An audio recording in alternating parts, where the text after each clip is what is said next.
Hello and welcome to the channel. My name is Drew. This is Just a Guy Linux, and this is a video. Anyway, I'm going to be talking about a new browser that I mentioned on the podcast a couple weeks ago, and it has become more and more my daily driver. So most of you are going to go, anyone who knows me at least, is going to say, Drew, what?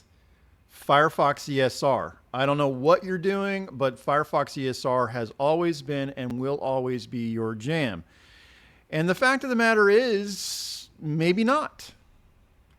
So let me give you the context. I have been using Firefox-esr for years, and BetterFox, user.js, and the custom config that goes with it, which allows for privacy hardening, performance tuning, and the whole 9 yards. It was my setup. It worked, but it takes effort. And I'm going to, obviously I'll link in the description below this video that I did just about a month ago.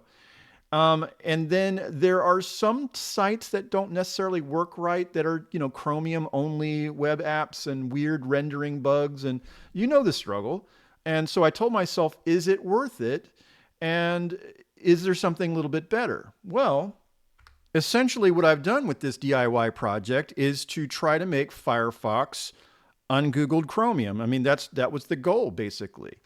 But along comes Helium, okay? Now, I personally think this is a much more usable ungoogled Chromium. And in fact, it even says on the Helium GitHub page, Helium is proudly based on ungoogled Chromium. So it strips out all the telemetry and all the Google tracking. It is fully open source, not just the browser, but even their web services. And it is really polished. Now, if we go down here, it's going to say best privacy by default, not as hidden option. So what happens is during the initial setup, it will ask you if you want uBlock Origin to come pre-installed. So not only does it come pre-installed with extra filters, it also has a ungoogled Chromium flags. So you are truly getting one of the better privacy-oriented web browsers out there. So there is no native Debian file. It is an app image. So if you go over here and click on download, it is going to go to your downloads. And then there is this app image, and you're going to obviously have to make sure that it has permission to run as a program. There is another way if you want. It's simple. You would go to my Butterscripts project, codeberg.org/justaguylinux/butterscripts.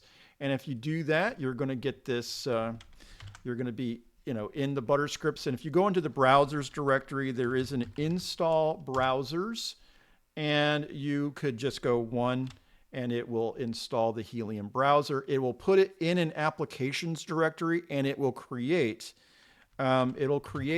the desktop file so that if you are in a launcher, it will be there. So let's go ahead and actually click on that. And you're going to get the setup. Okay. So for the purposes of this video, I'm just going to click on use defaults. Okay. And it's going to, this is it. This is a very sparse setup. And in fact, if you look at the dimension of the tabs and the address field, it is incredibly small and there's a lot of space, I guess is what I'm trying to say, in the web browser. So even if I was to let's go ahead and open up Firefox, you can see that the browser actually doesn't start until this position if you're looking straight across. So you are getting, I think, a much more minimal experience. uBlock Origin, as I said before, is pre-installed. Now I can hear the comments already. Wow, big deal. It's a browser that looks completely plain Jane. And that is my point. Okay, that is exactly my point. Do I want stuff? No, I want the browser to be plain Jane. I want it to be secure. I want it to be private. And I don't want it to be bloated by a bunch of stuff. And I'm going to go ahead over here just to settings real quick, and appearance, and let's just say I want the dark theme, and that's fine. Okay, that's fine. Okay. Let me go ahead and close this. Now, plain Jane against what exactly? Because people are going to say, well, you know, you got the Brave browser. It's got Chromium. It's got a Chromium engine. It is private. And you're right. All of that is true. Brave. Okay. So when I open up Brave and I look at it, let's go ahead and say skip. Skip. Maybe later. And let's just go ahead and click those off, and here we go. Okay. It has rewards. It has news. It has this tracking stuff. It has this Leo AI. It has a lot of the things that, you know, in terms of crypto and ads and ways to monetize. I'm going to take this over here. Okay. This Helium thing over here. I like this better. It just seems to me that there's too much going on, and I have to actually work in order to get it the way I want to. So if I'm going to have to work, I might as well stay with firefox-esr and then do the user.js and BetterFox and the whole 9 yards. This is it out of the box. One thing I did want to mention, though, in terms of what Brave is better at than Helium. Brave will allow you to play Widevine. So if you want to watch something on Netflix, can't do it with the Helium browser. Can't do anything like that in terms of like DRM. And I don't think that'll ever change. Okay, it takes a lot of money in order to have that. And these guys aren't going to do that. So, and I'm okay with that. Okay. But if you, so basically if you want to watch Netflix on your browser, this is not for you. Helium is not for you. Let's talk about bangs for a second. So if you go, for example, and say bang, there's a bunch of them. You can go do Google Maps, for example, or you could say Wikipedia and then type in, like, I don't know, baseball.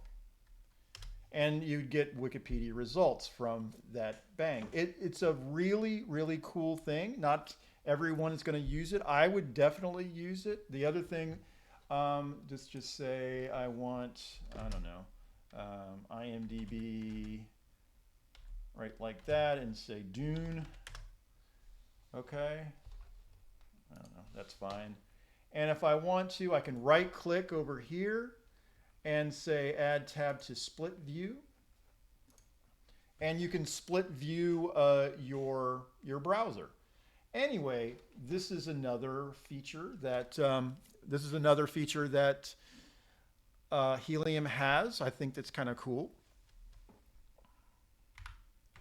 Also, if you want a search engine that is not part of this list here, I think that you're going to have to add an extension in order to do that. So if you want something like me, for example, I might have to install an extension that allows me to put in my my self-hosted search engine, and that might be something that could be a deterrent for you as well. Beyond that, though, if you are here in the Google Web Store and you say, I don't know, Proton, for example, Proton Pass, and do this and say add this and add the extension, okay, it is going to install, let me go ahead and pin this, okay, it is going to install the extension, oh, click that, and it's going to do it in a way where it does not pass any metadata to either the store or the provider, because what, at least my understanding is, what Helium has done is provide some type of proxy for your extensions so that it does not pass that information. I hope that's correct, because that's what I believe is true. Anyway, this is the end of the video. I appreciate all of you that have taken the time to take a look at this browser that I think is outstanding. And I hope, and one of the things that, by the way, interesting fact. Yeah. So let me go ahead and close this. Last thing. If you go into the Helium and do a YouTube search for Helium browser, 1, 2, and I think that's it. I think I found like 2 videos actually on it. And the one that told me about it was actually this video here by Theo. And kudos to him. Appreciate it, because I think it's a fantastic browser. Anyway, thanks for watching. I'll see you next time.